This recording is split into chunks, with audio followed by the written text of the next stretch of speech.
nooner. Sorry, it's late, but video took priority and it knocked my day completely off hilter, whatever it is.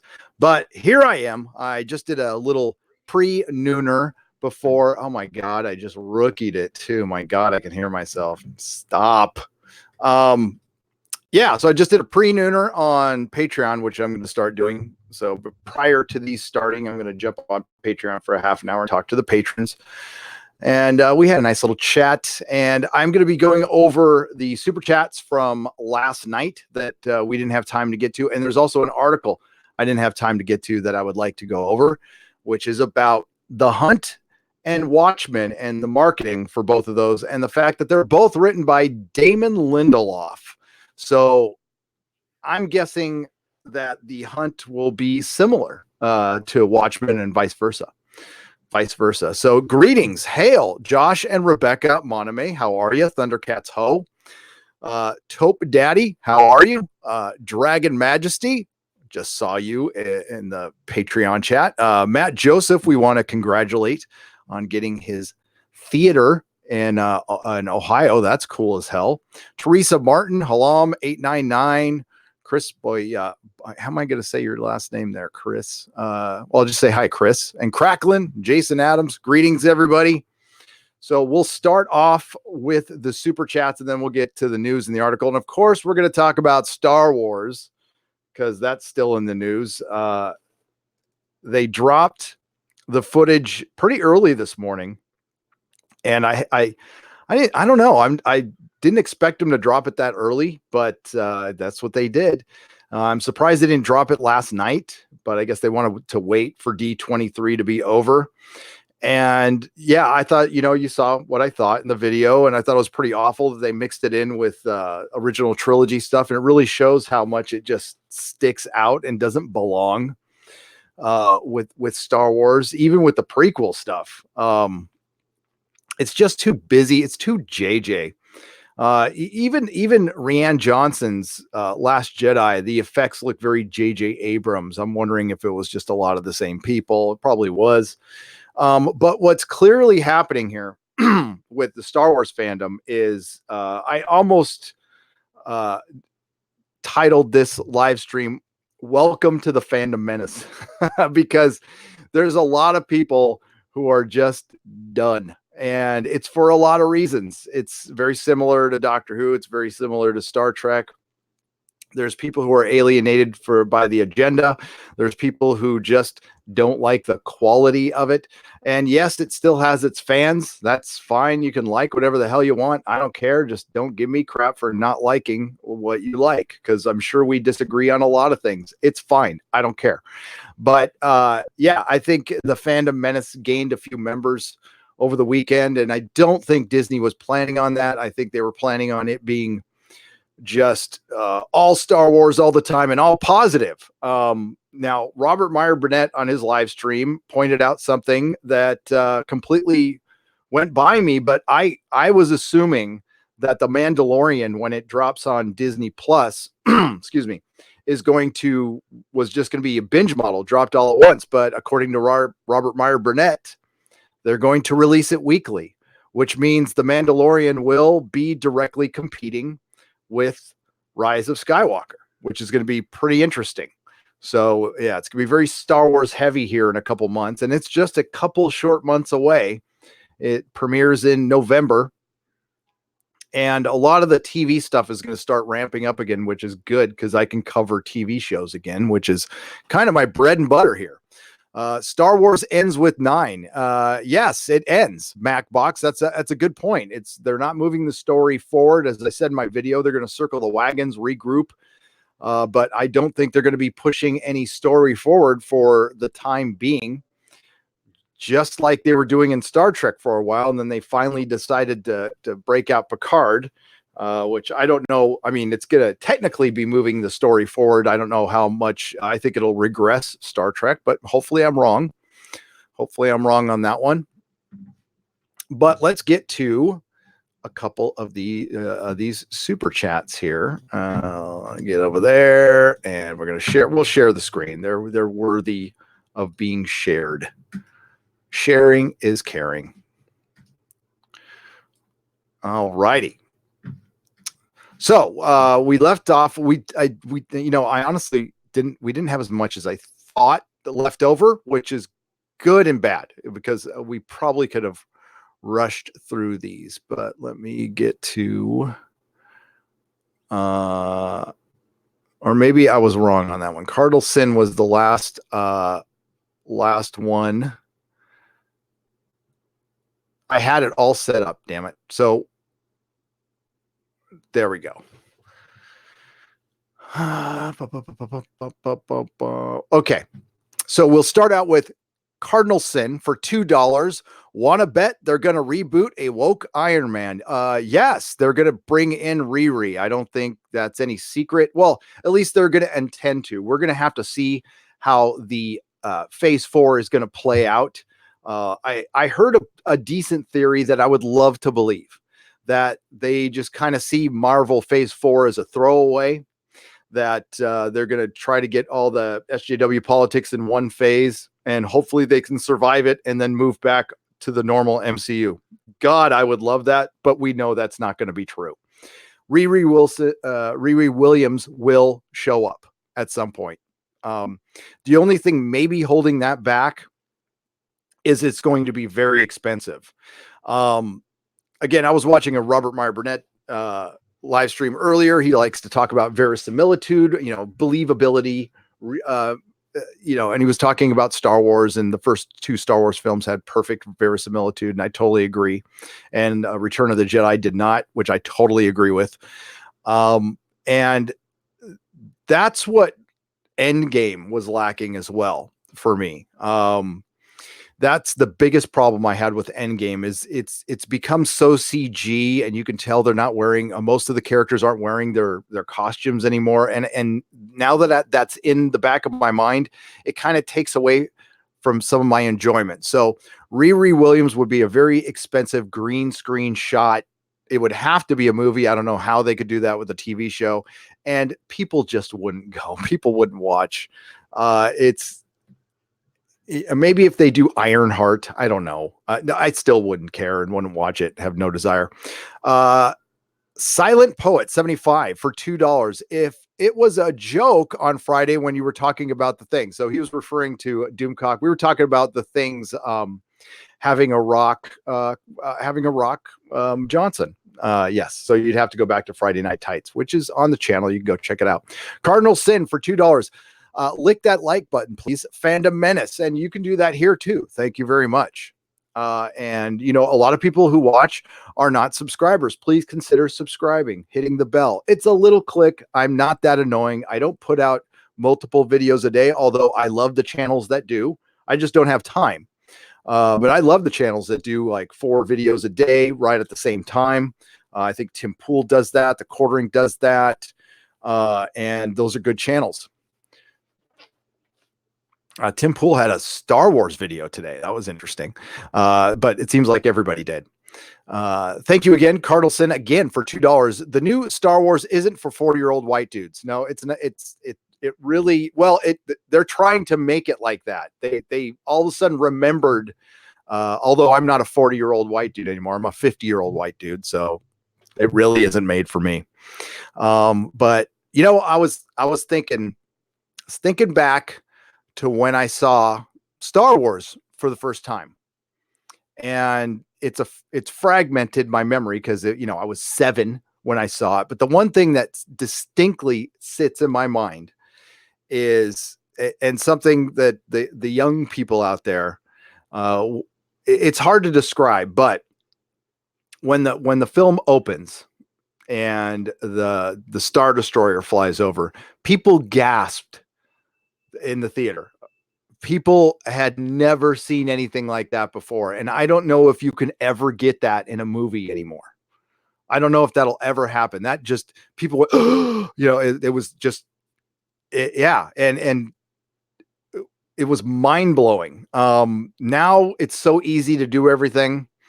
But it makes things worse. So, if there's a filmmaker who gives a rat's ass what us fans think, try to shoot on location as much as you can. Try to make as much real as you can, because that is one of the biggest differences in The Hobbit and The Lord of the Rings.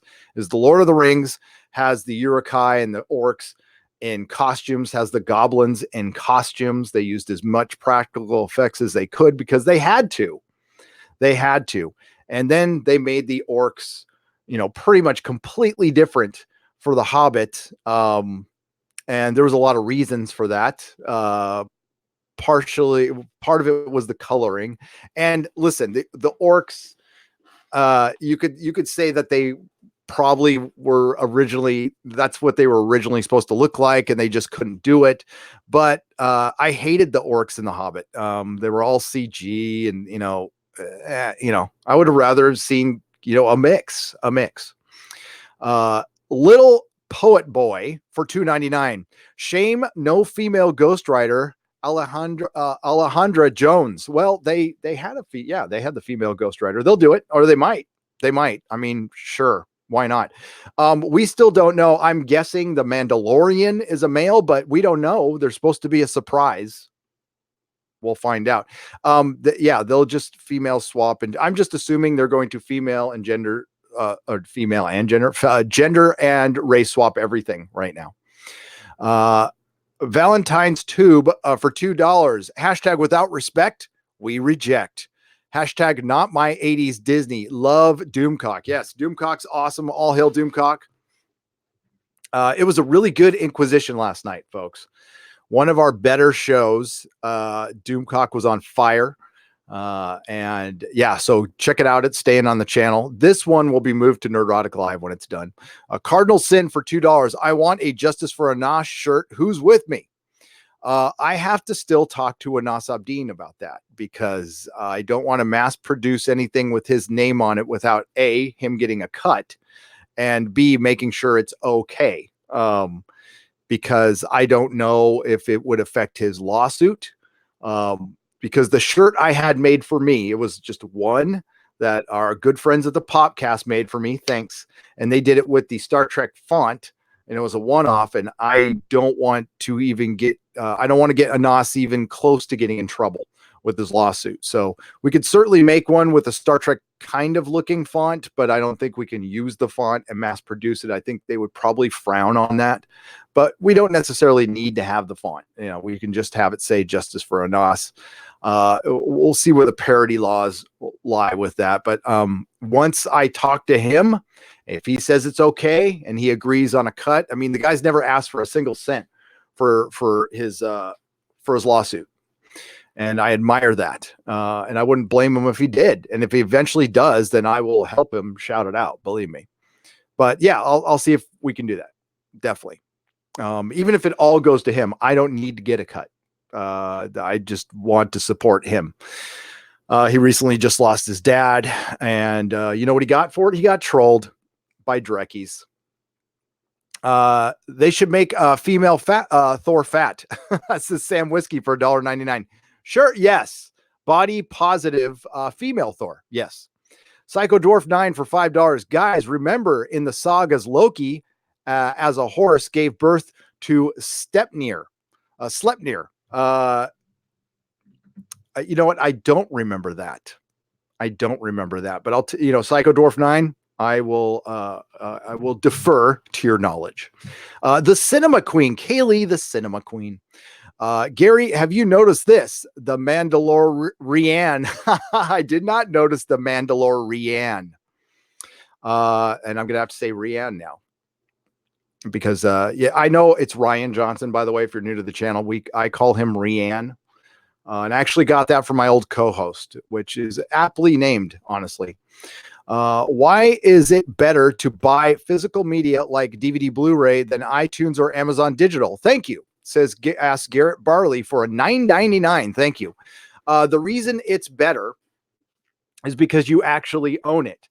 And if you have something on iTunes, and this has happened, iTunes could lose the rights to stream something that you paid for, and therefore you don't have it anymore. And the thing is, you would be able to download it and keep it on whatever device you downloaded it on. But if they lose the rights, and say you buy a new device and you want to get that movie again, you won't be able to get it again.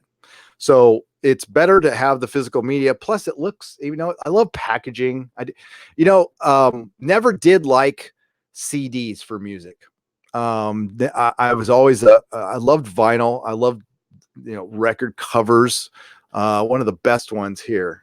Well, I'll show you later. I've got my Oingo Boingo over there and stuff. Yeah, I love vinyl and I love packaging and product, but that's probably the 20th century sensibility. And the kids just don't care about that stuff anymore. Seen live action Yamamoto out a few years ago. Thoughts? Dirigo Duke for $1.99. Yes, and I loved it. Star Blazers, live action Star Blazers, for what it was. I thought it was a lot of fun. Alora Baga for $9.99. Do you think the 25% includes the original EU? Look how much it got attacked despite many reading it. Look how much it got attacked despite many reading it within the 30 years. I don't know. My guess is if the rumor is true with George Lucas and he gets a percentage, I don't know, 25% seems high to me. I'm just going to say that I'm very skeptical about that percentage personally. But it could be. I mean, could you imagine George Lucas getting 25% off $12 billion? I mean, Jesus Christ, how much money do you need? But I can see it being 5% or even 0.5%. But I don't know if it'll be EU characters. I think George would probably want to stick them with the main characters. But I don't know. It could be a bunch. It could be nothing. I don't know. But it's certainly worth talking about. That's the thing. That's, I've said it before and I'll repeat it here again. YouTube, for me on my channel, is a conversation, and we are here just to talk about stuff and run it up the flagpole, see who salutes, and don't report anything. I don't report anything as fact, just what I've heard, and some of it could have been from friends. Some of it's from insiders. Some of it's from my chat. I don't know. I'll talk about whatever the hell I feel like talking about. And if a rumor sounds believable, I'll say, hey, this is a rumor, but it sounds believable. But it might not be true. It's not going to stop me from making a video. I'm not freaking Walter Cronkite. This isn't the New York Times. I don't know. It's a good example. But you know what I mean? But old New York Times. Yeah, and I also don't take myself that seriously. Like, well, I've got these values on these channel that I've got to live up to. It's like, whatever. Come on. Cardinal Sin for $5. Robert Orci is actually a pretty damn good screenwriter and was the original Trek fan. Now he's gone, baby, gone. And he's the missing link from Star Trek. There was some falling out. I don't know what. I'm just, as a layman, Kurtzman and Orci used to be buddy. They're not anymore. Something happened. Kurtzman won the fight. And my guess is Kurtzman's a better ass kisser than Orci was.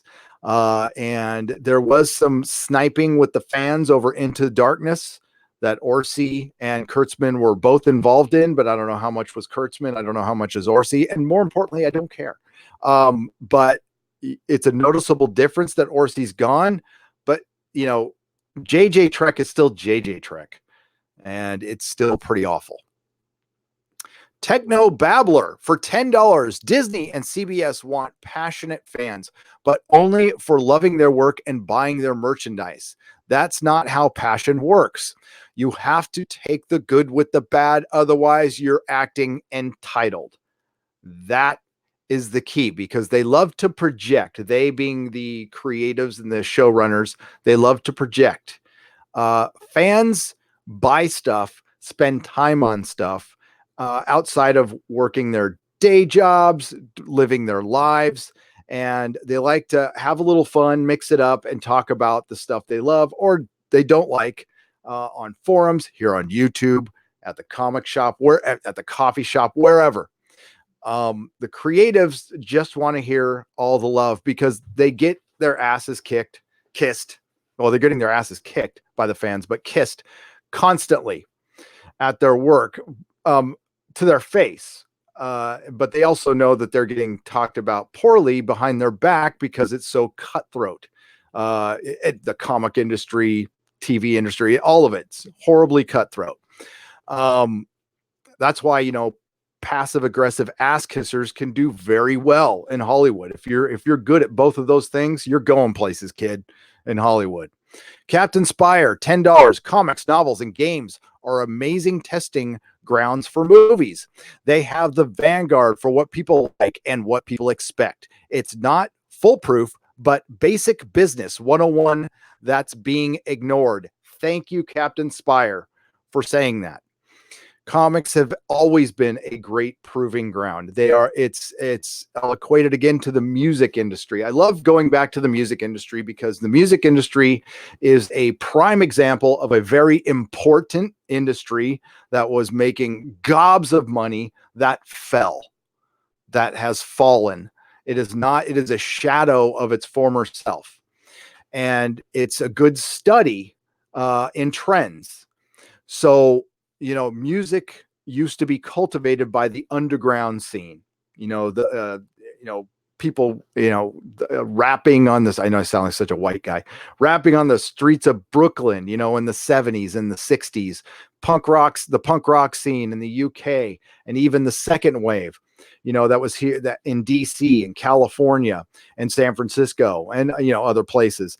And the underground metal scene from LA, and then, in Chicago, the industrial scene that cultivated a lot of great music. And of course, Seattle, the underground Seattle scene, the grunge thing was going on quite some time prior to the 90s when everybody started hearing about it.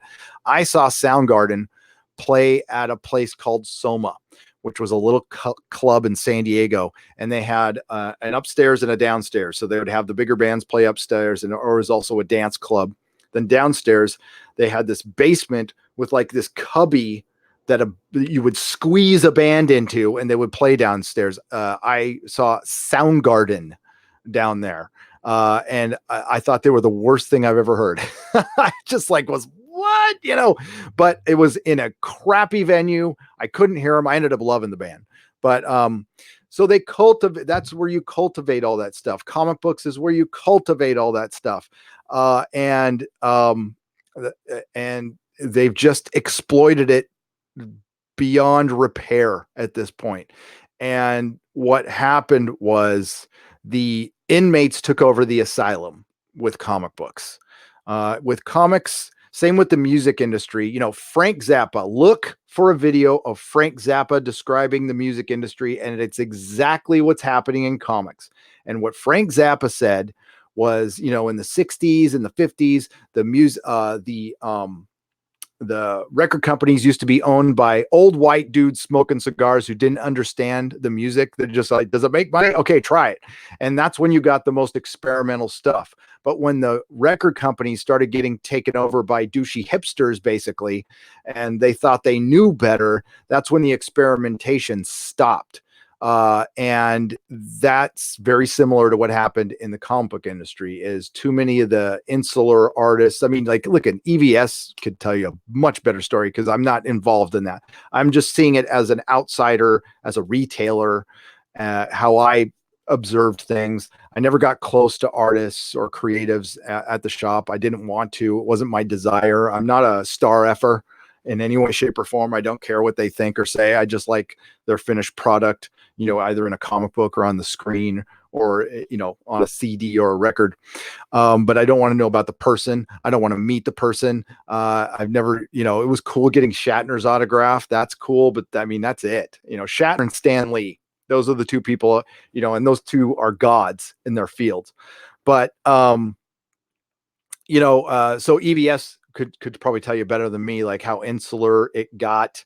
The best analogy I could put out there is there used to be a thing here in San Francisco called the Alternative Press Expo, APE. And it's like comic books got taken over by all the zine people who hate superheroes. And that's what's happened. And now that superhero, and the only reason they're taking the job is because it's a paying job, and these people have never had real paying jobs in comics before, and they promptly go and F it up.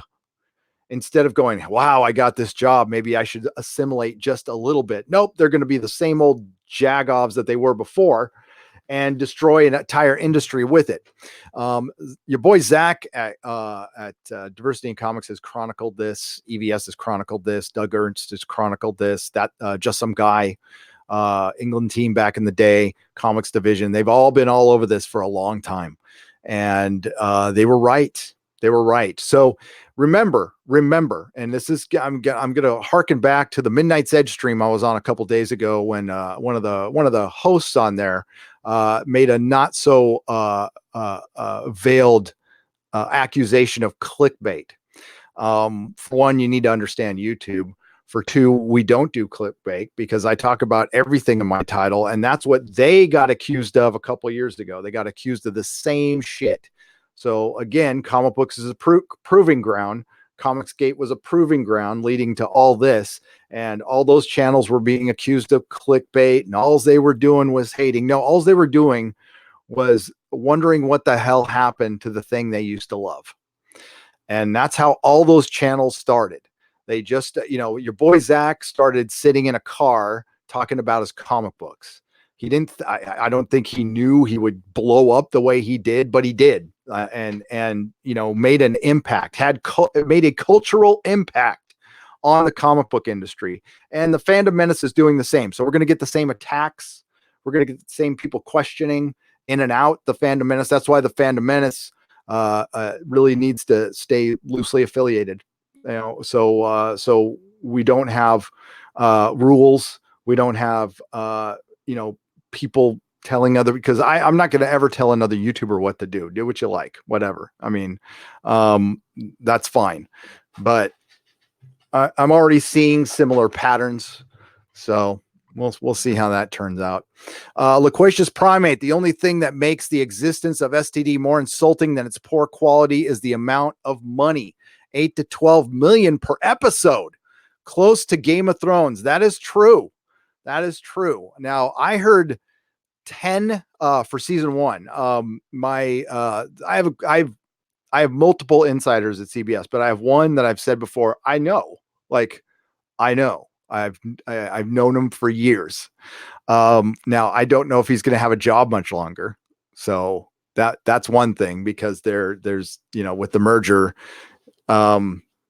he's part of a department there's now 2 of. So I don't know if he's going to be around much longer, but one of the things he told me was that Star Trek Discovery season 1 was averaging $10 million an episode for that. And I can believe it. At first glance, if you're just like looking at a frame, it looks expensive. But when you actually watch the show, you're like, where did that money go? Somebody's got a coke habit, in my opinion. Just joking, kind of. MG, hail Gary, hail Doomcock. My first super chat. My life is very simple, so very tremendously improved. And let me start that over. I'm sorry. This is Australian $14.99 from MG. Hail Gary, hail Doomcock. My first super chat. Thank you. My life is very simple. My life is very simply so very tremendously improved and more fun through your thoroughly entertaining videos and streams. Matt from Sydney, Australia. Matt, thank you so much. That's the key here, is to entertain, have a conversation. And if you guys like it, you'll give me a thumbs up. You'll subscribe. If you don't, you won't give me your time of day. You move on. Most normal people just move on. There's some people who really, I don't know, I get under their skin. Or Doomcock gets under their skin and they just want to make videos, and that's fine. That's great. Go for it. I just don't understand it. But thank you, Matt. Hearing that we're entertaining and we make somebody's day a little better, that's makes it all worth it. Makes it all worth it. The only thing that makes the existence, I already read that. But thank you again, Matt. Brother Malachi, you skipped Bionic Belly Button Super Chat. Has Doomcock seen the Cats trailer? Dear God, it's a mess. Worse than Sonic. She should get his booze. Yeah, that's what I was talking to Doomcock, because I know he likes musicals, but I don't know if he likes Cats or not. I mean, I know he likes some musical theater because he's he's a singer. He's a singer, so it's totally understandable. If he sees the Cats trailer, though, his mind is going to be blown. And I'll go and check if on Bionic Belly Button Super Chat there, brother Malachi. So don't worry, we're that's why we're doing the Super Chat Square Up. Adam Child, hey y'all, I'd never block you guys. I need to step it up. My Twitter's empty of Gary and Doomcock love. People may think I'm silent. I'm a silent follower. I'll retweet some of your stuff. I am blocked by an amazing amount of people there, and I used to not be blocked by anybody. I have never personally attacked anybody on Twitter. I don't think I've even clapped back. But I am the Dreckies have been always coming at me, but I showed that picture last night. That's all they're going to get. They're going to get James Charles booty with Michael Burnham holding the phaser the wrong way. As a matter of fact, I'll show you guys that picture. It's pretty awful. But James Charles, the YouTuber, was trending day before yesterday because he posted a naked picture of himself. So everybody started memeing him and putting stuff over his butt. It was pretty funny. Jason Smoot, I sail the high seas for most Disney movies. Want to watch both. Bought Alita though. Thank you for buying Alita, Jason. Thank you very much for buying Alita. We love Alita. By the way, I'll get to the chat in just a second because I'm just trying to get through these. But first, I don't want to lose my spot. We'll do Bionic Belly Buttons at the end. I know we caught one, but if I missed another one, I'm sorry. How about a general strike and sit in theaters for Cardinal Sin for Rise of Skywalker? I think that'd be too hard. I mean, it's going to have a great opening weekend. But listen, if the only way we're going to make an impact is by not buying it, do I think it'll make an impact? I don't know. You certainly made one with Solo. I think that's undeniable. I think the Phantom Menace did great work. And we'll see. I don't think episode 9 is going to do as well because it didn't. It's pretty like without the Phantom Menace, it doesn't have Han and Luke. Luke is going to barely be in it. And we saw that footage. What the hell did that have to do with Skywalker? Like any of it. And I agree with Robert Meyer Burnett, by the way. Again, Kylo Ren, irredeemable, but they're going to make him redeemable. You want to know why? Because killing your father's not so bad, because patriarchy's bad. Interest anyone in a Last Jedi digital code, says Matt Joseph with a little wink there. I probably not. Hail Inca, thank you for the $2. McKinney 90 for $5. Hail Inquisitors, wanted to show you guys some love and support from a sane person in Crazy Town. Are you in the Bay Area as well, McKinney? Yeah. So probably tomorrow. I meant to come out with it today. There's a news story from San Francisco. This will be probably one of my only videos on Nerdrotic Live. Kind of copying Jeremy a little bit. You know, he does some stuff. He's got a channel, D-Day Cobra. Go subscribe to it, where he does some political rants and sports rants, I think. But he's got his sports wars now too. I'm doing the same thing because San Francisco just did the most insane thing, and I have to talk about it. Cardinal Sin asked Doomcock if he's watched Bubba Hotep yet. I don't think he has. But I will bug him. He still needs to, he's got about as much time as I do to do stuff, but he needs to watch Dread and Bubba Hotep because his life will be greatly improved, especially after watching that, living through this whole D23 Star Wars stuff. It's a good palate cleanser, Bubba Hotep there. Shareholders have the power to fire Kennedy. Almost want to buy 100 Disney shares at a loss just to have the tiny shareholder's voice to get rid of her. It says Tyler X2F01 for $5 Canadian. Yeah, I have Disney stock. But it was I get the crap in the mail saying I still have it. It was my old Marvel stock that turned into Disney stock, and then I forgot about it. I really should get rid of it. I mean, owning a part of Disney makes me feel dirty. Adam Child saw a non-woke movie.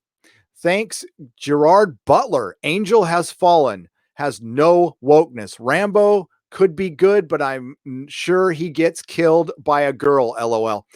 I think Rambo might be good. The last one was good. And I'll watch Angel Has Fallen because of crazy ass Nick Nolte.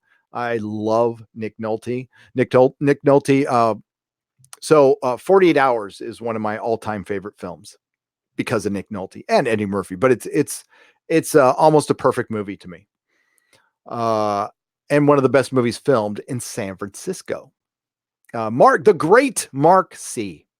for $5. Hail, my lord. Please read the last DM I sent you to Gary and the chat. Hail to Mark C.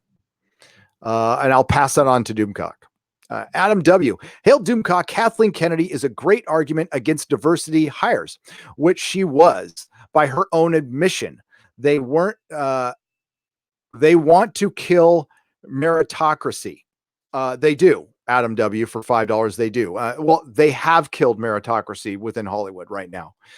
You saw who they hired for the Miss Marvel to showrun Miss Marvel.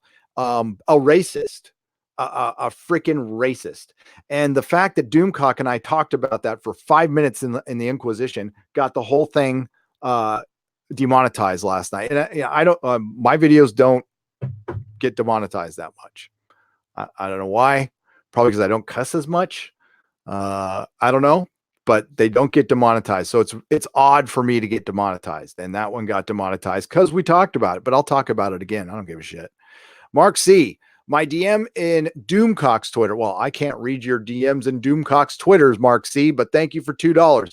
Classic Comics for $5. Marvel's first Muslim superhero. We were asking who the first Muslim superhero was that came out, that talked about. I could have sworn it was Dust, but maybe I was just assuming that because she had a hijab on. But Classic Comics. Now I know who Arabian Night is. I didn't know he was a Muslim though. I don't know if that's assumed or not, but he says Marvel's first Muslim superhero was the Arabian Night. He first appeared in Hulk 257 back in the 70s. Yes, I know who the Arabian Night is. I didn't know is that assumed or did he say he was? Because according to Marvel right now, Classic Comics, and I'm not denying you, Miss Marvel was the first Muslim superhero, which I'm calling BS on. Not that it matters because they're pretend. And the last super chat from last night is "You guys are the best" by Jason Smoot for $10. I love that being the last super chat. That's great. All right, now back to the chat. Now I wanted to get through that.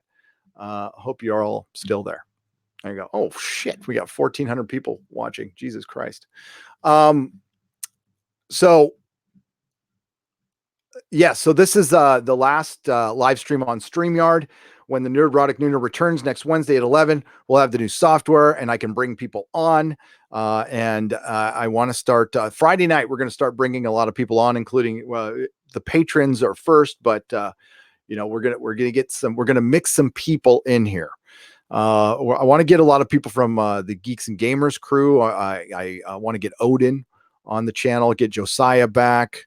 Of course, Jeremy. Oh, and there's a guy we need to get. Look at this guy. We need a straight white male superhero. I'm literally typing this for 2027, and there's none of them here in the future from 2027. Computing forever. Okay, oh boy. Okay, you ready for this? You're going to get an exclusive here, folks. We've got 1,479 people watching. I was going to save this for the video, but Computing Forever did a video. Dave Cullen did a video on my hometown of San Francisco. Getting rid of the word felon. Okay. And it's just a word and it's fine. But the thing is, I'm not going to get this right, but what they want to replace it with is person who's had criminal past or person who's had, somebody who's justice adjacent or something, some ridiculous. So I'm in a town where you can't own a dog. You're a dog guardian. You're not known as a dog owner. So it's par for the course. It's par for the course. So again, 1,491 people are going to hear this now. I was going to save it for the video, but screw it. I don't care. I live in the moment. So I'm a felon. I am a felon. I'm a double felon. So I live in a state with 3 strike laws, and I'm 1 strike away from 3 strike laws. So no secret that I'm a grateful recovering addict. I got in a lot of trouble a couple of decades ago, and I paid the price for it. I got busted. I've been arrested 8 times in my life, and 3 of them were felons. 1 of them was dropped, but it's all drug related charges. It's all drug related charges. So I did a pretty decent chunk of time back in the early 90s. So I just want to ask, now that I'm not a felon, can I buy a gun now? I was wondering if I could buy a gun, because the reason they want to bring felons back is to get the Fourth Amendment right back so they can vote. But if they pick the Fourth Amendment, can they get the Second Amendment too? I'm just curious about that. But they're really trying to do is destigmatize it, which I don't mind. I think that needs to be done. I think if there's certain people like myself who've gone decades without getting in trouble, and there's certainly a process you can go through. It's not easy. You can get a pardon. You can get, and honestly, if you go past 5 years, I've passed multiple background checks and nobody's ever figured it out. The thing is, I've been lying on applications for decades. So I don't give a shit anymore. It's something I've talked about in AA meetings for decades. Everybody who knows me knows. Jeremy knows. I mean, I don't care. It's a story for another day. As far as like my whole saga from being in Folsom in the early 90s for a couple of years, and getting out and rebuilding my life. Yeah, it's just a part of my life that, I mean, it's ancient history. But the thing is, I still can't vote, and I still can't, I will never be able to buy a gun. My wife cannot buy a gun because she's in the same house that I'm in. So it infringes on her rights. And yeah, so San Francisco wants to do this thing by decriminalizing felons. Well, the problem with that, the reason I'm not okay with it is, you want to decriminalize it, then don't use the words, use your actions. The reason ex-felon is important is because of the recidivism rate. And a lot of that has nothing to do with the state. I know the state wants to get blamed, and believe me, there's plenty of stuff that's wrong with it. All right. I was there. So they make it, you can rehabilitate, but it's very difficult. And they do kind of make it, it's a moneymaker for the state. So a lot of people out there are poo-pooing private prisons, but that's only because the state doesn't want competition. They make plenty of money. They pay, people work, and they make $1 a day.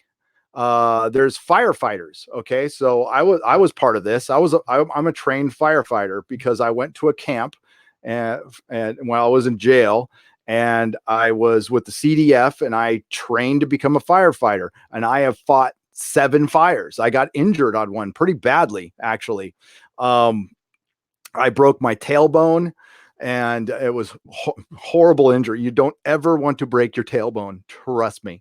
So, but I became a firefighter, and I was fighting fires, and I was making $1 an hour. $1 an hour. So, but you know what? It's also rehabilitating them. It's you have to be not considered a security risk, and people were rushing to sign up for it, and it actually did some good. That was actually doing some good. But what San Francisco wants to do is disingenuous. They don't really give a crap about the felon. They obviously don't give a crap about our crime here, because they don't even investigate. Like, say your car gets broken into, a cop won't come out. They have you fill out a form online. The poop on the streets thing, that's freaking real as hell. That is not over exaggerated at all. I saw a Cleveland steamer on my way to the gym 3 days ago, and that is 4 miles outside of downtown San Francisco. So this city's got a ton of freaking problems, a ton. And it's actually not as cool as it used to be. It used to be kind of cool. Yeah, it's filled with like lunatic hippies. That's never really, I can ignore them. You see some Birkenstocks coming, you just walk the other way. It's that easy. But as I stated on my last live stream, I dropped my kid off at school surrounded by cop cars and they had to surround the goddamn school for a homeless person who wouldn't leave, when a cop could have easily just picked the guy up and thrown his ass in the car, but they can't touch him, because if they do, they're in all kinds of trouble with the city. So this is a city like that needs the cops, but they hate them. And they want to seem sensitive to criminals, but what they're doing is ignoring what's right in front of their face. And I will say, and this probably won't make me popular if anybody's watching inside, but I was there. I didn't meet anybody innocent, not a single person. I think everybody kind of worked their way in there somehow, some way, whether they were busted for the thing they got busted on, or generally, when you're in there, you had to get in trouble a lot. You don't just go straight to the pen.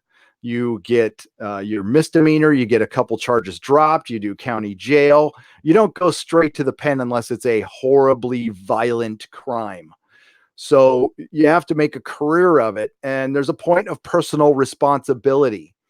I never felt like it was the state's responsibility to rehabilitate me. I broke the law. I had to go through the humiliation of going to court with my parents in there. I had to go through the humiliation of being a number. And when you are a number and you have no freedom, it degrades you as a human. The humiliation of the guards in there treating you like shit. And they treated you like shit because they're supposed to. They're not supposed to, like, listen, there's some really crooked ones. There were some bad ones, and there were some ones just doing their job like normal people. It wasn't a great experience, but I'm glad it happened. I'm glad it happened. I'm glad it happened to me. It made me a better person. It straightened my life out. I was on my way to dying. I was on the fast track of dying, and fortunately, I got popped. I got thrown in, and I was able to clean up, and that's the one thing that sunk in. I had been to multiple rehabs before that. I've been to the county slammer a couple times, but one trip into the pen, I was good. I was clean after that. I had a relapse later, but it was decades later. But that's the thing that's, it saved my life.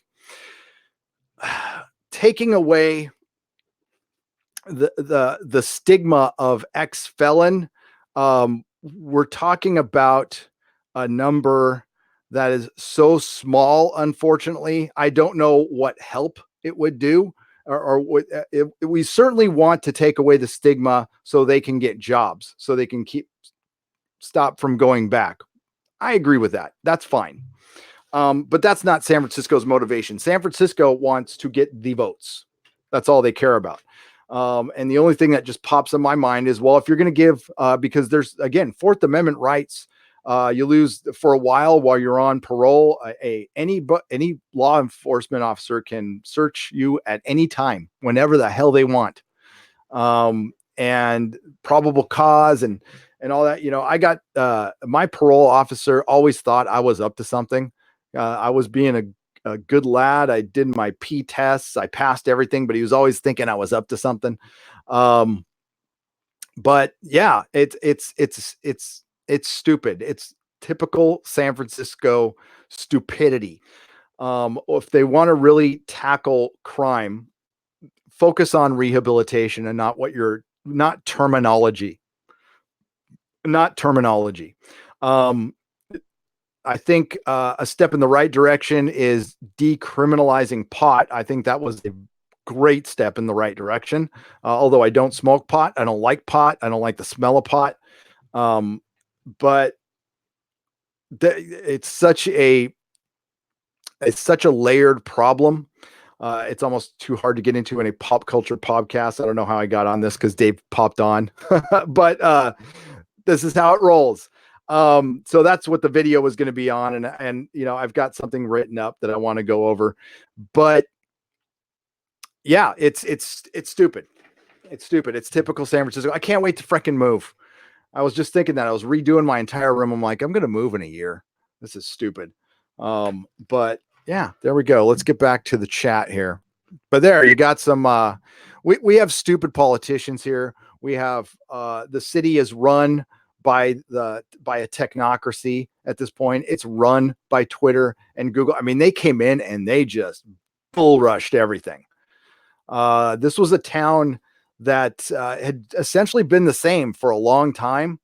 But since I've moved here, there's giant skyscrapers now, and you can't drive in half the city because they closed down half the streets for bike lanes that nobody uses. And they want to shut down a major thoroughfare downtown, and they want to start charging you for going downtown. And it's just some stupid shit. And the property tax here is ridiculous. It's ridiculous. But let's get back to the super chats, and then I want to talk about the Watchmen. The Watchmen. We'll share the screen right here. By the way, thanks, Dave. Thanks for starting all that. It's all your fault. Where did that go? There it is. All right. So this article, I missed this article. Oh, hang on a second. There. There's Man of Action. What's up? Okay. So back to, I know that was quite the bomb to drop on everybody, but I've actually talked about it in American Gods live stream. I talked about it in my 50,000 subscriber live stream. So I mean, it's not really that big of a secret, and I don't care anymore. I as a matter of fact, when I applied for Tesla, and I had to lie on the application. That's the thing that bothered me the most, was lying on the application. I just swore like, this is the last time I'm fucking lying on the goddamn application. I don't give a fuck. They can not hire me, whatever. And it turns out Tesla didn't give a shit. Tesla didn't even drug test me, which was funny. It's the first place I haven't been drug tested in a long time. So I don't know if that's good news or bad news. Gary Beekler, the man who crawled through 500 yards of shit and came out the other end clean. Somehow I managed. Yes. So, yeah, I did time at Old Folsom. It was actually right after they filmed American Me there is when I arrived. I was in building 1 for a year, and then I went to a minimum security facility. So they, before we start this article, they were trying an experiment that they didn't want anybody to know, by the way. So there's different levels of prisons. There's level, 1 and 2 are kind of, you're nonviolent. You're a nonviolent criminal. And then there's 3 and 4 where you're a violent criminal, and they try to separate you, right? Well, they wanted to do this experiment at Folsom because they had 2 prisons and 1 piece of property. So they're like, hey, we got an overcrowding problem. Let's take some of the level 2s and we'll just mix them in with the level 4s. So I had a cellmate. And the thing is, like, lifers don't like people who are getting out. They generally don't like to be around them. They don't like it. So I was celled up with a lifer, a murderer, a really bad dude. And he didn't like me very much. And guess what? I didn't like him. And yeah. And again, I'll do a whole live stream on how I survived that shit. But I came out of there generally without a scratch, and nothing horrible happened to me. So, I read a lot of books. Pretty much every Stephen King book. So here we go. The Hunt controversy. How will HBO market Watchmen? So the controversy is, so we all know what The Hunt was. The Hunt was the deplorables get caught by elitist liberals, and they get hunted down. So the reason this movie got canceled was because of the recent shooting. And it had nothing to do with the deplorables being shot. Nobody in Hollywood had a problem with that. And it's supposed to show that the elitist liberals were the bad guys. So listen, and I believe all art should exist. I think this thing should have been released, and then it's up to us to criticize it and shoot it down or whatever, for lack of a better term. But the reason it was taken back was not for the reason some people think, you know. So but what IndieWire thinks is they just weren't clever with the marketing. IndieWire, after the Hunt controversy, how will HBO market Watchmen? Carefully marketing violent and political film and TV projects is becoming increasingly important for distributors like HBO and Fox. The Hunt is hardly the first controversial film to get canceled, and it won't be the last. Violent, politicized entertainment isn't a groundbreaking concept, but given the ever more blurred lines between politics and entertainment, and under the influence of daily social media grievance silence cycles, carefully marketing controversial projects is becoming increasingly important for film and television distributors. Case in point. Two upcoming television projects, HBO's Watchmen and Fox's Almost Family, which we're not going to talk about, both deal with hot button issues and could be in a similar line of fire as The Hunt. To date, the two shows are taking vastly different approaches to quelling concerns. HBO, by the way, The Hunt was written by Damon Lindelof. Watchmen is written by Damon Lindelof. Watchmen, the acclaimed graphic novel, is getting a television adaptation on HBO in October. It's sacrilege. It's an abomination that this is happening. But listen, they're putting it on the air. I'm going to rip it to shreds. The series will take place in contemporary America, several decades after the comic book's plot, and will focus in part on the after effects of a white supremacist group terrorizing police officers. Now, to remind you all, if you didn't see my Wokeman video, Damon Lindelof, so Watchmen is about superheroes. It's a superhero story. It's a deconstruction of the superhero using the backdrop of the biggest problem of our time in the 80s, which was nuclear Armageddon, which was a real thing that was hanging over everybody's head all the time. We were one button push away from the end of existence. But Damon Lindelof seems to think that so he wants to put the backdrop, wants to give Watchmen a backdrop of the biggest problem of our time of current year. And Damon Lindelof thinks it's white supremacy. So the white supremacy problem is equal to the nuclear Armageddon problem from the 80s, which is insane, disingenuous, and stupid. And for one, the politics that he's talking about are very 2015, by the way. Since Watchmen premieres in October, HBO's heavy marketing for the series is still a few weeks away. That said, an HBO spokesperson said that they were confident with the marketing plans for the series and do not plan on changing their strategy in response to recent real-world events. HBO has a long history of championing thought-provoking storytelling like Watchmen.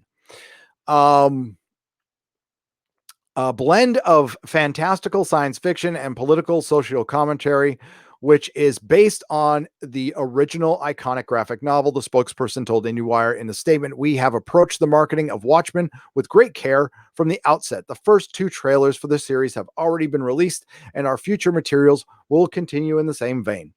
There is no current plans to alter the marketing strategy in any significant way. So basically, if they're not coming out and saying this, but the Rorschach gang is Trump supporters, Orange Man supporters. So,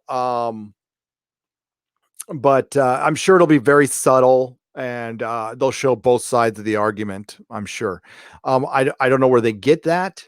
I don't know where Damon Lindelof gets that. I would hope that he would have read Watchmen. But considering, I mean, this is just a little nitpick, and believe me, this is argued within shops, but Damon Lindelof calls Watchmen a graphic novel.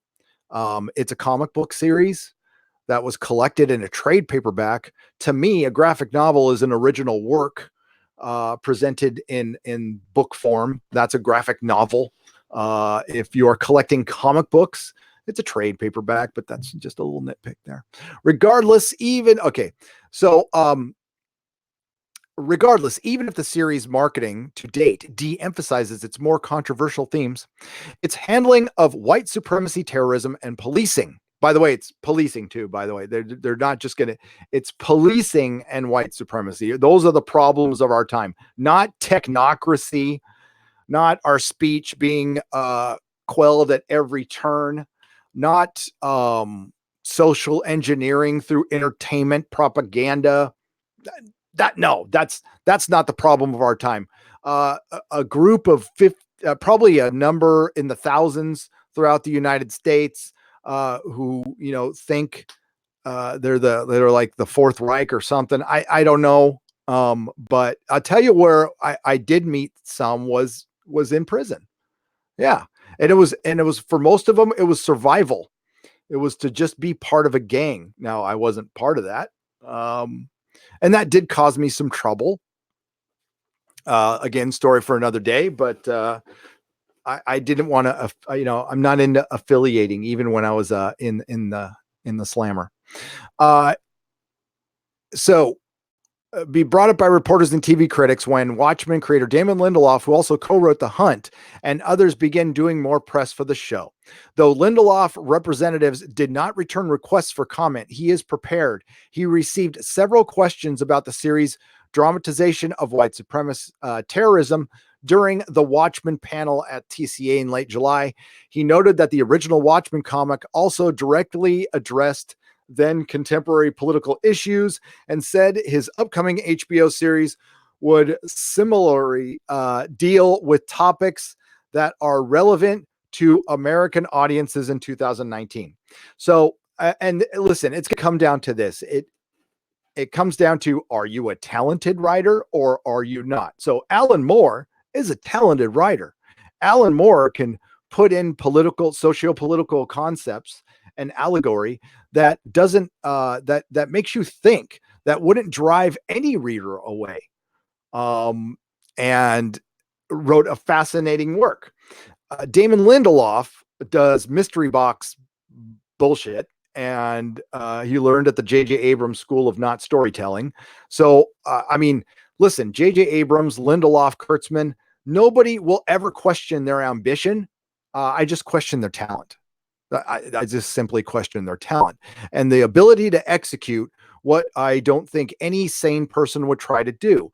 A sequel, by the way, the Watchmen series is going to be a direct sequel to the comic book, not the Zack Snyder movie, which would make way more sense, by the way. And I don't hate, by the way. I like it as an independent work on its own, objectively. It misses some of the mark of the comic book, and but I still like the movie quite a bit.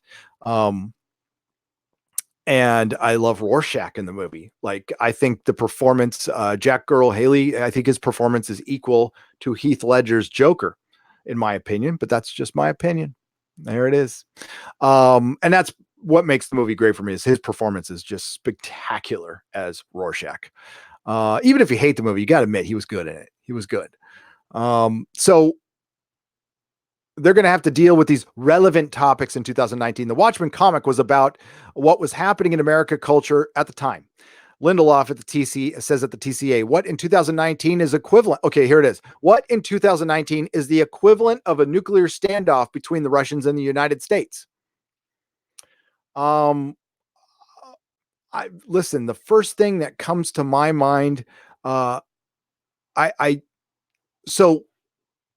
mean, this is so stupid. I have trouble like forming words on this. All right.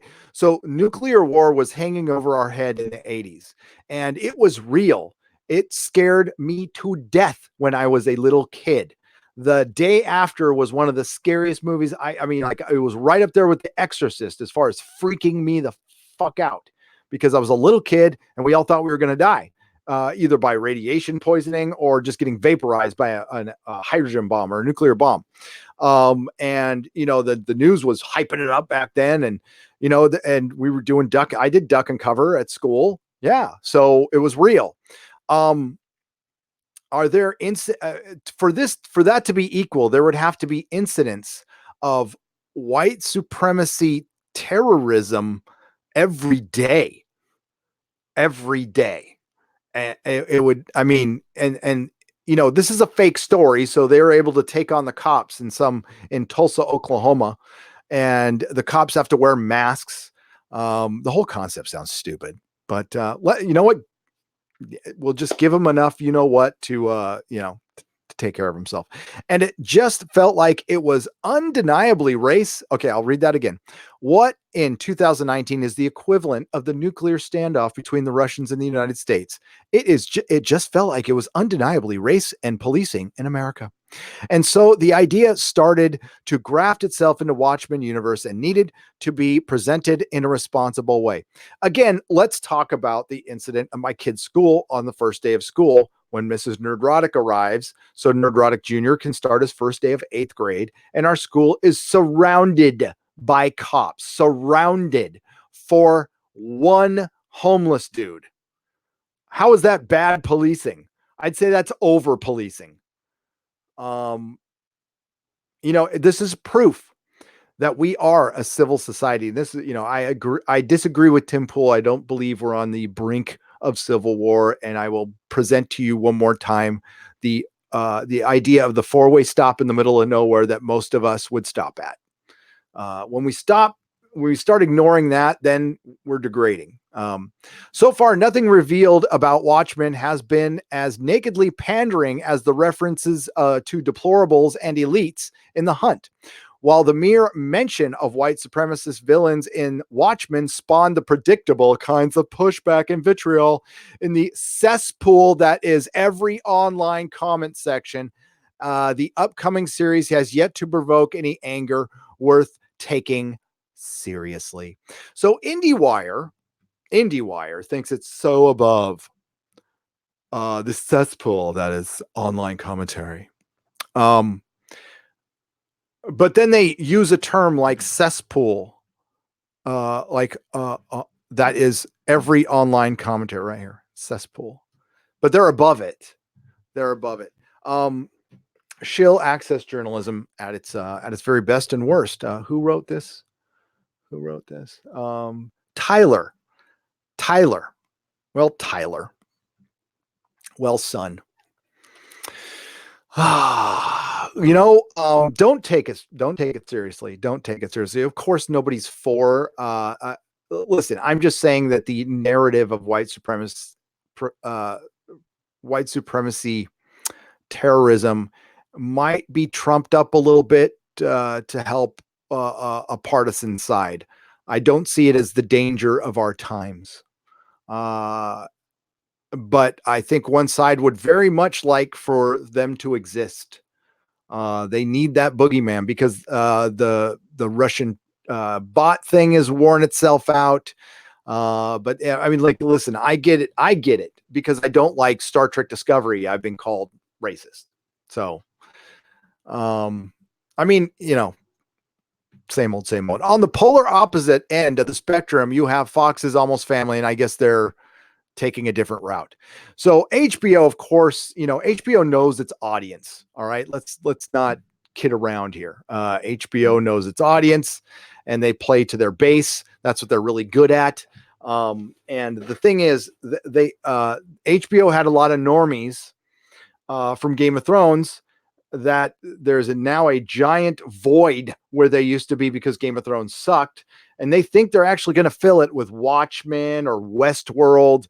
Westworld could have been the heir apparent to Game of Thrones. It went partisan and political. Watchmen is going to be partisan and political when it never was. Okay, by the way, it's not being political, being like anti-war. I don't think anybody's like, oh yeah, I want to destroy the world with nuclear bombs. I don't think anybody's for that. So you can't say that's a political side. This is just LA brand of partisan garbage that we're going to get from Watchmen. And it's a story that shouldn't be told. It was a one-off. It was 12 issues there should have been before Watchmen. There shouldn't have been a doomsday clock. Shame on you, DC. But this is the way it goes. Alan Moore he's an anarchist. Where's Dave? God damn it. Dave, every time I think to Skype you, Dave, it's like late. It's the time difference. I just lost that. Damn it. I'm sorry. Alan Moore is an anarchist. He's also like a sorcerer or a wizard or something. I love Alan Moore. He's crazy, but I love him as a writer. I love Watchmen. Um, I love the movie. I know that. I know it's so bad to like the movie, but I do. I do. I think it's great. I agree with everything you just said, Gary. These people are such garbage. No creativity. All they do is things. Create things that don't exist. What they do is JC Shaggy. They try to destroy creativity, and they turn on themselves all the time. That's the thing. Art should be free to do whatever the hell it wants. Let's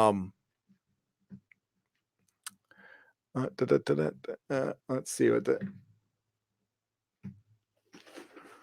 has white supremacy changed from extremism to the equivalent of the male gaze in the US now? Probably. I think so. Truculent trout. Yes, it's hyperbolic in every sense. Hyperbolic in every sense. Uh, Dave said good night a while back. Thank you. Thank you, Dave. Good night. I love Dave so much. Please watch his video. Just make sure if you are not subscribed to Computing Forever and Dave Cullen, do that. He is an excellent YouTuber and a ginger. He could be ginger sided at any time. So you want to support Dave Cullen. My bit rate is like AOL 2002. I know, Mikey. That's why I've got a freaking, that's why I've got to move over to the new computer. So I apologize. I got 1,600 people watching my garbage internet. So that's why I kept my screen up. It's ridiculous. Dave Cullen, Nina Fabiano. Dave Cullen, Computing Forever. Great YouTuber. Oh my God. I haven't even checked. Hang on 1 second. Oh, I've got to get over to today's. Yeah, he just came out with a video on the Hong Kong protest. Dude, by the way, everybody, thanks for watching the Star Wars trailer reaction. It's doing really well. And usually my trailer reactions like don't do well at all. So thank you. Thank you for liking, sharing, and subscribing. It really helps the channel. It really helps the channel. Just a reminder, this one's going to be over on Nerdrotic Live when it's done. Because of algorithmic reasons. Here we go. Nope, I don't want to do that. I don't want to do that.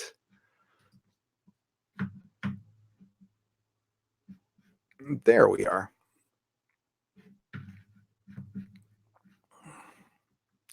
Oh my Lord. Okay. Kilter is overrated, says Automata for $2. Absolutely, it is. Nathan O'Brien for $2. Happy International Dog Day. Pet your doggo, John.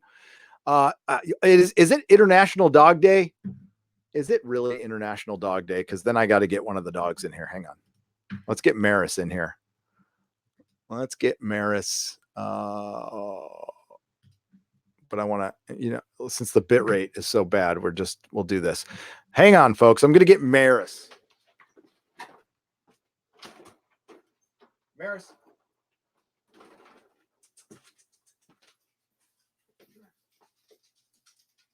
Come here. Maris is a good dog. Since it's International Dog Day, hang on. There we go. So this is Maris. Well, what are you worried about? See? That's Maris. Say hi. Say hi. What's the matter? She's such a needy little girl. So she was supposed to be, what's that? What's that? We were supposed to just foster her for a bit, and then we decided to keep her. She likes to lay her head on the shoulder, though. She's a good girl. Yeah, she is. She can sit on the lap for a little while. So that's Maris. Don't forget to pet your doggo. Don't forget to pet your doggo. And we'll get this going again. Hang on. There we go. I did not know it was International Dog Day. By the way, my donations from my donation stream have been made. I will post those tomorrow on the website on nerdrotic.com. Okay. So we, for 100,000 subscribers, I donated to 4 charities, and the donations have been made. So I will post that tomorrow. And one of them was for dogs. So the San Francisco SPCA. I sent you an email earlier about meeting up in New York. Have you read it? Also, JJ is going to mostly copy Return of the Jedi for episode 9, says Sir Ruin of House Roundhead. I saw the email. I will respond to it. Yes, we could meet in New York. Let's do it. We do it. Do it. Thank you, Sir Ruin of House Roundhead, for the $4.99. Mr. 19 for $4.99. Do you think Lucasfilm is waiting for Ruin Johnson's new trilogy to move the story forward after episode 9? Yeah, I mean, like if listen, I don't think he's actually going to get one, but the last news I heard that was somewhat official was he's going to be using new characters. They are going to be new characters. They're not going to draw on any old characters. I don't know how true that is. I still don't think he's actually going to do one, but that's just me. Thank you for the $4.99, Mr. 19. Mark C for $5. I have to disagree with your Lucas payout theory. However, until the merger, the problem couldn't have been Fox's ownership of 4 and possibly the characters. That's a possibility. Yeah. And it's not a theory. It's Mark. It's a rumor. It's not a theory. The theory would be something I made up. The theory that the rumor that George Lucas gets a residual is believable. Is a believable rumor, but it's not a theory. It's not a theory. It came from a very solid person who's given me like good stuff before. Some I've run with and some I haven't. I generally don't run with most of the stuff I hear. I really don't. It's like, again, because I don't want to be like, you know what? I don't want to get addicted to like having to do news videos all the time. That'd be terrible. I just want to give my unsolicited opinions on things. But as far as episode 4 and Fox is concerned, I think all that got worked out in the Fox merger. I think all of that got worked out in the Fox merger. Or maybe it didn't. I know they didn't have distribution. It wasn't episode 4, or it was 4. Yeah, the one that Fox had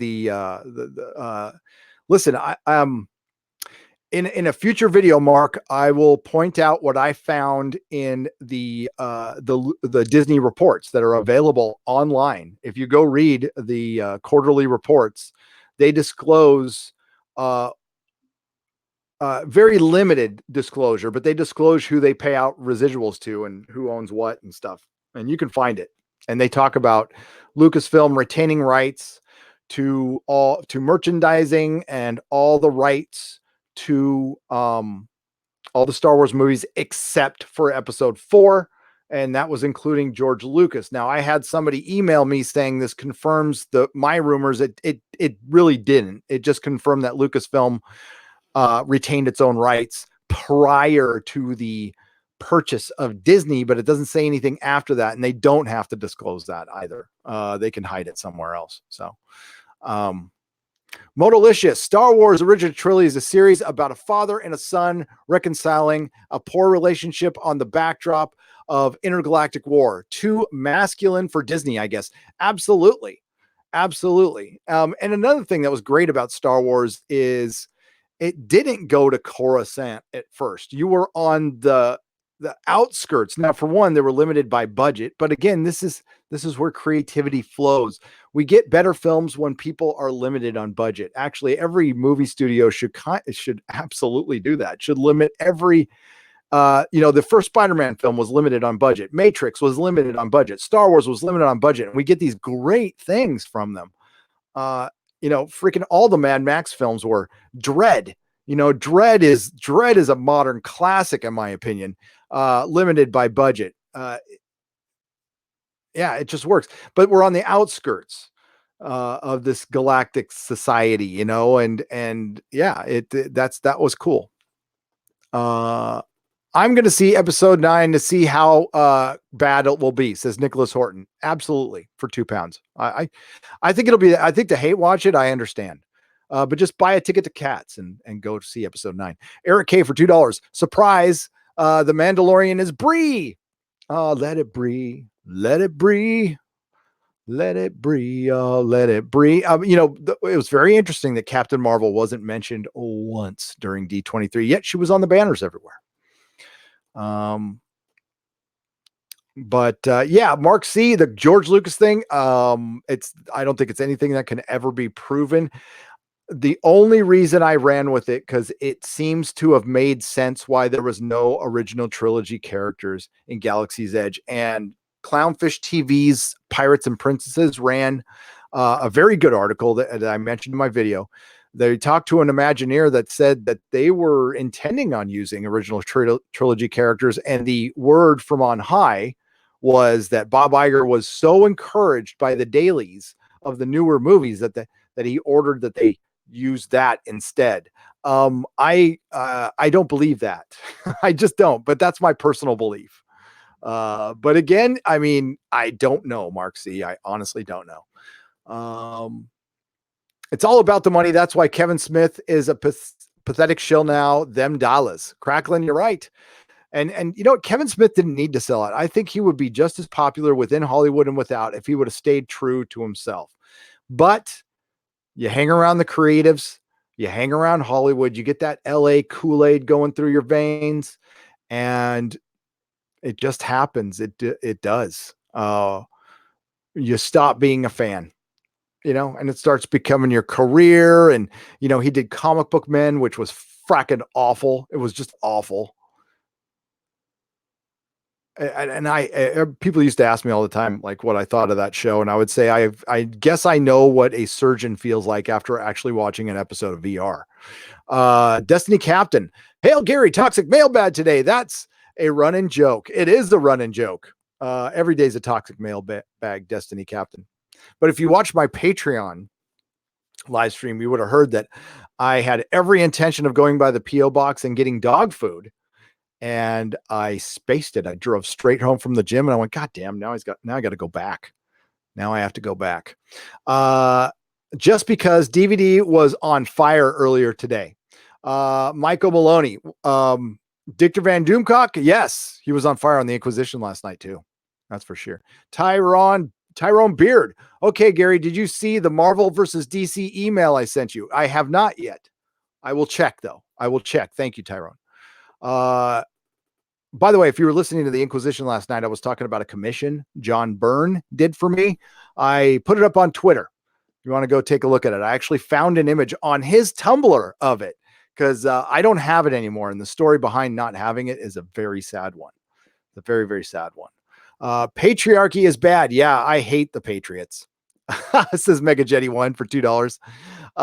Sergio Solis for 200 Mexican dollars. Unless they confirm Rose Tico plus Jar Jar Binks, I'm not watching this shite. Here's my entrance ticket to you. By the way, who is C3PO's dealer? Asking for a friend. Sergio, yeah. His eyes were all red. Yeah, it was. Yeah, he's not evil C3PO. He's stone C3PO. He's just, he's listening to Star Wars Bob Marley. Don't worry about a thing. Yes, I know. You're a good girl. If Marvel is failing, Gary, then why is the Avengers station packed every day? Says the Dr. 14 Blu-ray reviews. Marvel Comics has nothing to do with what's the Avengers station? Hang on. I'll go look. The Avengers station is probably filled because the movies are very successful. So Dr. 14 Blu-ray reviews. I've been to Avengers Station. That's the place that's in Las Vegas. It's pretty easy to fill something in Las Vegas that has air conditioning that's on the strip for one. For two, Avengers Station is pretty cool. It's a little overpriced, but you walk in there and you see some costumes and stuff, and it's got some interactive kiddie stuff That's pretty cool. I went there like 3 years ago. And it's also because of the films, but Marvel comic books has failed the customer, and the MCU is failing their customers because of the direction they're taking. Dr. 14 Blu-ray reviews. So the actual monetization or the financial failure that could come is going to be a couple of years away. A couple of years away.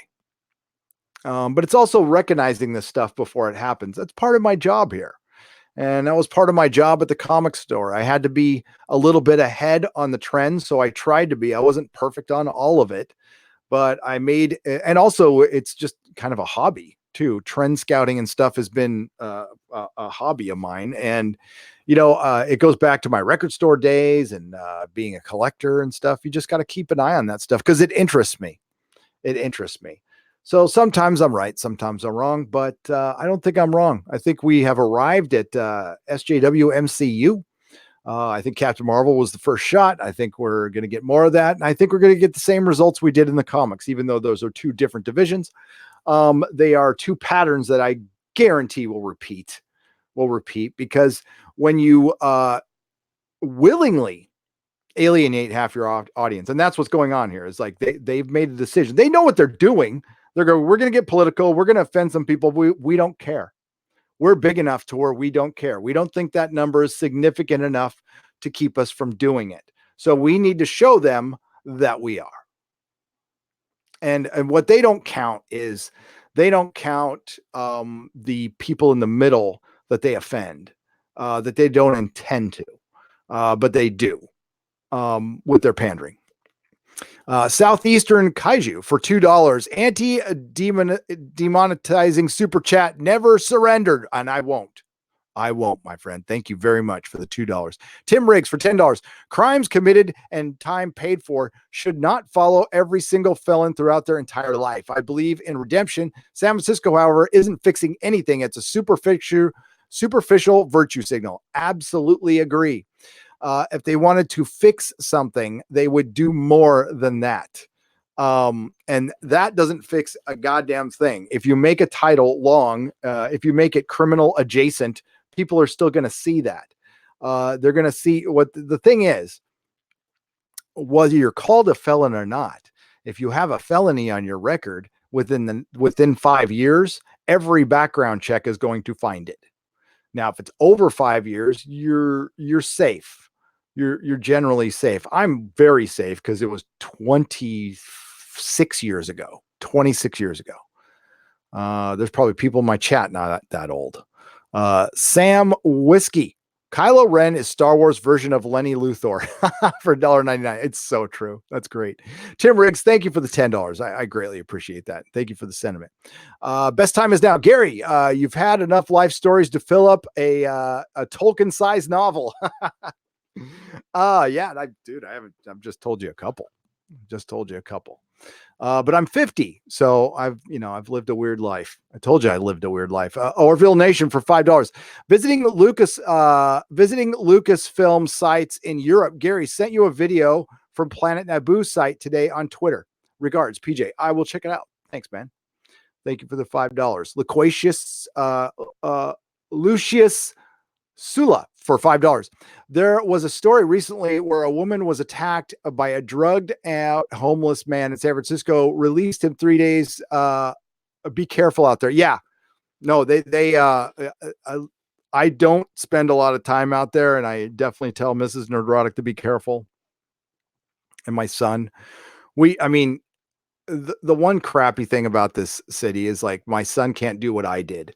Like I used to run out and play in the middle of well, it's Southern California, so you can't say country. It's fields. It's semi-desert down there. It's like a Mediterranean desert. But yeah, I used to go running around and freaking by myself forever. I just had to be back by the time the streetlights came on. Thank you for the $5. Trek Dog for $10.99. Hi, Gary. Sorry, just came on. Any Orville news or update on the plans about the Orville Con? Thanks for sharing personal stories. They're very inspiring. You're welcome. No update yet because I haven't really looked. But if somebody is on the, I'll I think there's a couple people I can talk to about that. Orville news is it's moving to Hulu. And that's all I know right now. I got to talk to Tom Constantino. I haven't talked to him in a couple of weeks. I got to reach out to him. There's been a lot of stuff. I'm petting my dog, by the way.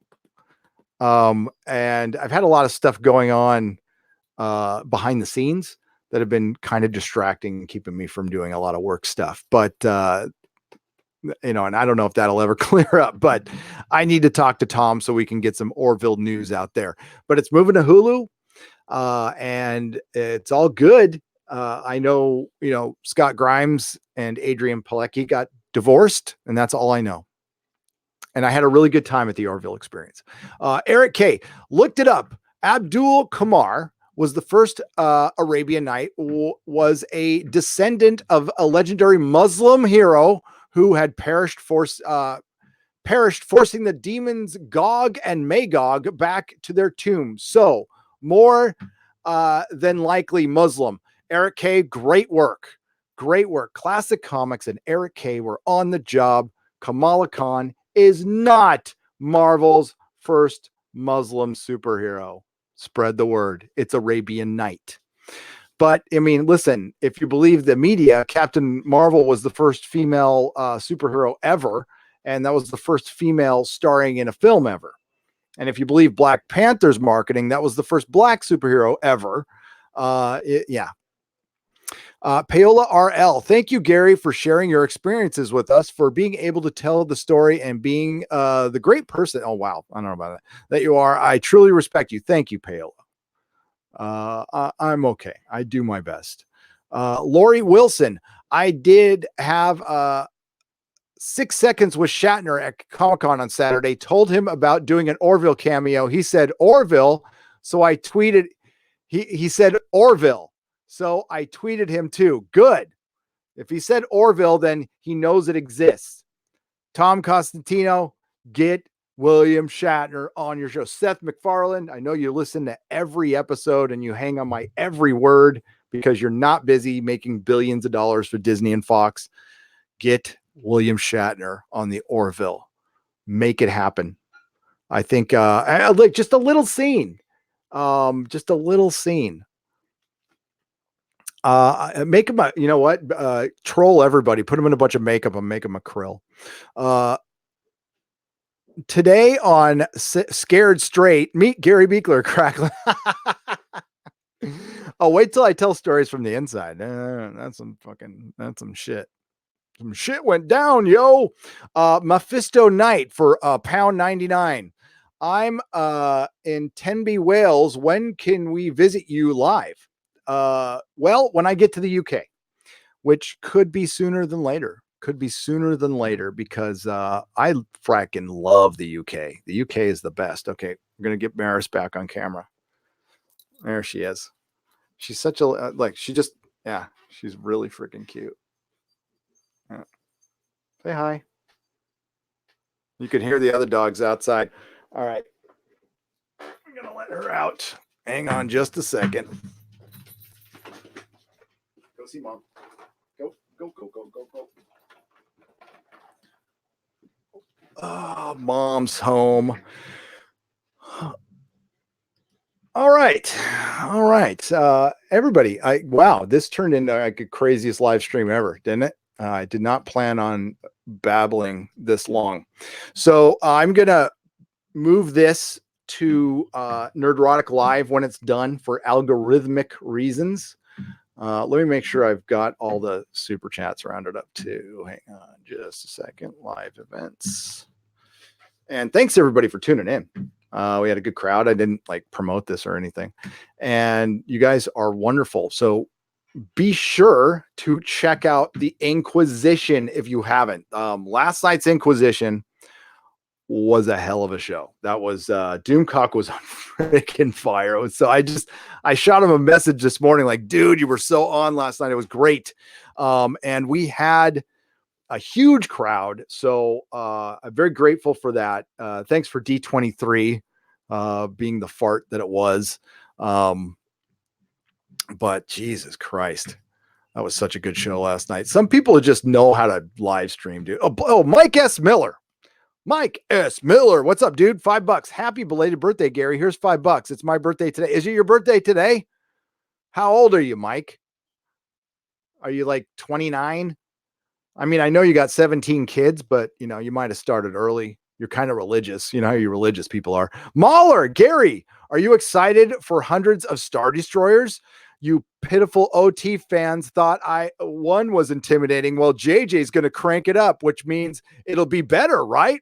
Dude, Mahler, yes, because what's better than one Star Destroyer? 1,000. Duh. I mean, and let's forget about them flying in formation. Let's forget about gravity and mass and I mean, like, it doesn't matter because it's Star Wars and it's J.J. Abrams. And they can all land on the ground, you know, but that wasn't J.J. Abrams' fault. We got to admit that. That was so. Yeah, I heard you did a mini EFAP, Mahler. I've got to see that. Thank you for the 10 pounds. What are you doing? You know, and you, Mike S. Miller. You guys, thank you so much. Dr. Coffin for $2. Opinion of droid in Mandalorian trailer, not IG-88. That was the one thing I kind of like. I don't think it was IG-88 though, but it might have been like the same class of droid. That was like the one thing I liked. But dude, Rise of Skywalker is going to be, is it going to be as bad as Last Jedi? I'm going to say, yeah. I'm going to go out on a limb and say, yeah. Babylon 5 versus DS9. Which one do you prefer? Asked Brian Lebendowski. You're trying to get me in trouble with that question. I prefer Deep Space Nine because I'm a Star Trek fan, but before anybody stop, Babylon 5 fans, stop, hold on, hold the phone. I haven't watched the entire series yet. It was on at a time I wasn't watching a ton of TV. So when I watched the whole series, ask me that question again. Because I've just seen more of DS9 than Babylon 5. I don't have anything bad to say about it. I love Michael J. Straczynski, except for his terrible work on that Netflix series, not the Lebowski, the Wachowskis did. Does Rey's red saber mean she turns dark side? Asked Robs. God, I hope so. It'd be something interesting about her. For $2.99. Thanks. Modalicious, $5. Can't tell if you missed my super chat. No, I'm doing out of order, Modalicious. And I have to go back and get bionic belly buttons too. Star Wars originally was father-son story dealing with abuse and neglect. Not woke enough for Disney, I guess. Yeah, I read that one. Tim Riggs, SJWs and Cinema TV Comics, at least I think I did, Modalicious. I'm not sure. Sorry about that. For $5. Tim Riggs for $10. SJWs and Cinema TV Comics, the only things they have to do for the rest of their lives is leech. They will never create something truly new that the public will love. We should remind them of that repeatedly. Yes. Yeah. For anybody who, listen, you're free to question what you like. You're free to say what you like. I don't mean like say you don't have a right to say anything, but just to remind you, yes, we do need to repeat things on YouTube because you can't assume. I fall under the camp of somebody's watching this for the first time. So I can't just assume that you're like updated on all the Nerdrotic lore. So thank you, Tim Riggs, for the 10. That's a great point. Mephisto Knight for £1.99. I already read this one. So am I somewhat caught up? All right. Unhinged Crank for $2. Rey's theme at the end of the trailer. Yes, it was. Was it her theme? I don't know. I've already tried to block it out of my mind as much as I can, even though I did do a review on it. Andrew Tickner for $4.99. Well, Han did say it would take 1,000 Star Destroyers to blow up a planet. Well, you're right. And you know what? That's what they love to do. They like to take throwaway lines and make everything literal.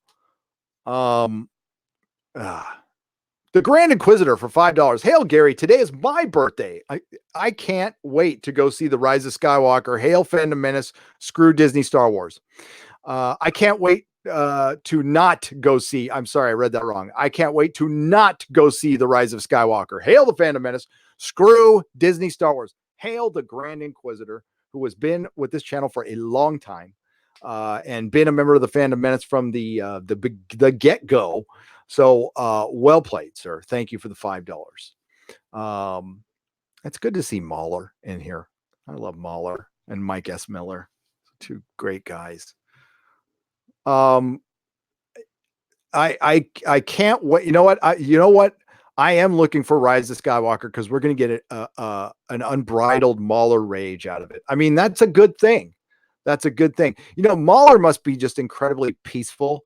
I kind of like see Mahler as Henry Rollins. So Henry Rollins was like this maniac. He's lead singer of Black Flag and did his solo stuff. He was a maniac on stage, but off stage, he was kind of calm and reserved because he got it all out on the stage. Well, I mean, he wasn't that calm. He's still kind of manic, but he was calmer. I think Mahler's like that too. I think Mahler's just like always got the peaceful, easy feeling right after he does one of his videos. Yeah. That's how I got it in my mind. Wearing, he's got his smoking jacket on, even though he doesn't smoke, and his gas mask in his comfy chair, reading, being British. Those British people read books. And Mike S. Miller is just chasing around his 25 kids. He had 7 more kids since we last talked. Religious people. Just kidding, Mike. Everybody, thank you for I have one more to make up though. Hang on. I got to find bionic belly buttons that I missed from last night. Supposedly. Let's find that one. Where'd it go? I know we read one. Holy crap, that was a lot. Thank you for all the super chats last night and today, by the way. Thank you very, very, very much. Where is bionic belly button? Bionic belly button. I know you sent one last night. I saw it. Where'd it go? Well, here, we'll just cheat.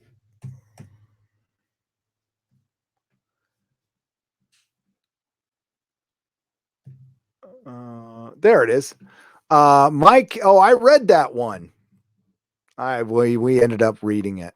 Brother Malachi, but I'll read it again since we waited this long. My kids were disappointed that I won't be getting Disney Plus until I explain the names that they have been called as future men. Love the new wall. Hail the return of DC's Avatar, which we saw DC got an Avatar on StreamYard. So next live stream is going to look all nice and pretty and polished. And we are going to end this. Oh, I just saw Mahler again. What? Vader has a breath at the end of the trailer. Makes me sad. I did catch that. And I think they just threw that in there because it was a big montage of the other stuff in the legacy. He's like going to be part of the legacy. The whole thing made me sad, honestly. It reminded me of what we lost, but a long time ago. I mean, the minute Disney put their paws on this thing, it was done. And boy, was I wrong. I thought they would be the perfect, shepherds or stewards of Star Wars. The thing is, Star Wars, George Lucas lost Star Wars too. I mean, let's not, we love George, but I'll direct you to a Robert Meyer Burnett live stream from earlier today. The first 90 minutes, he breaks down word for word. I agree with him. What's wrong with Star Wars? Forget the modern agenda and the politics that's in it. What's wrong with the storytelling and the aesthetic it lost it in Return of the Jedi. Let's be real. I mean, Return of the Jedi is half a good movie. It's half a damn good movie. And it's half not a good movie. I don't like the Jabba scenes. I don't like Slice Noodles. I don't like the Ewoks. I didn't like them then. But I love the scenes between the Palpatine and Vader and Luke. Those are beautiful. The music is beautiful. And it feels like a different film, to be honest with you. And honestly, Harrison Ford's performance is pathetic in that movie. It's bad. It's like he goes from being the coolest person in the world to like he's horrible in that movie. You got to be real. I'm sorry. He actually does a better acting job in The Force Awakens, which kills me to say that. But I still like Return of the Jedi, but it is a very flawed movie. And I mean, listen, I'll give it this. At least George fixed the Nub Nub song at the end and replaced it, because I hated that song too. Yeah, it would it would have been better with the Wookiees and stuff. But honestly, yeah, Star Wars lost the plot back then. What made it special is George had a lot of people around him kind of containing him, and then he systematically got rid of those people towards the end. Gary Kurtz, his wife, Marsha Lucas, a lot of other people that were key. Gary Kurtz was instrumental in making Star Wars great. So, and people have gone over that quite a bit. There was also other factors, like they had, Lee Brackett wrote a bit of that script for The Empire Strikes Back. She died long before it came out, but she's got her influence in that film. A lot of people don't even know who Lee Brackett is. She was a very old screenwriter who passed away before the film came out.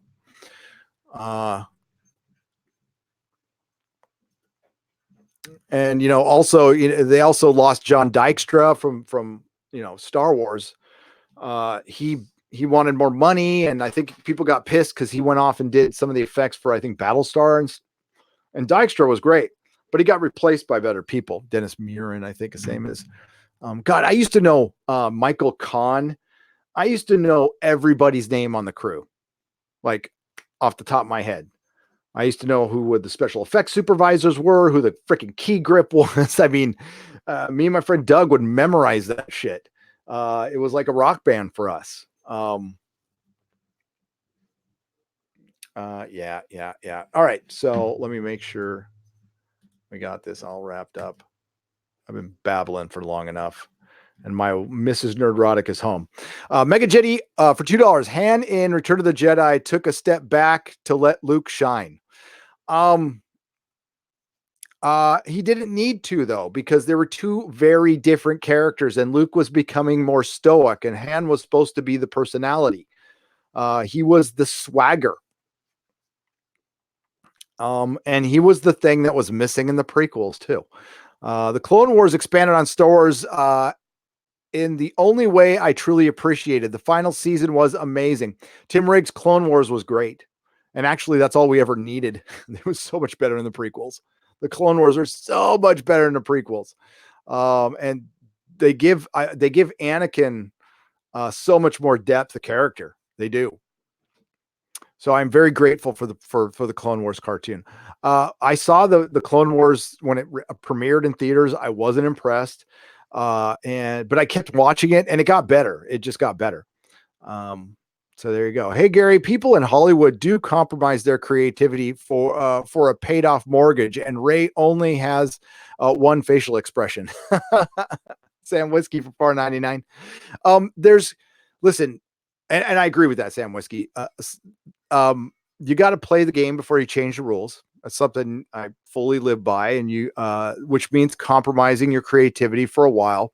But if you can compromise, if you can do a good job, because listen, you're not compromising your creativity if you're hired by somebody else to help them make their project. It's not really my creativity. If I'm on somebody else's project, then I lend my creative whatever to this person's ultimate creative vision.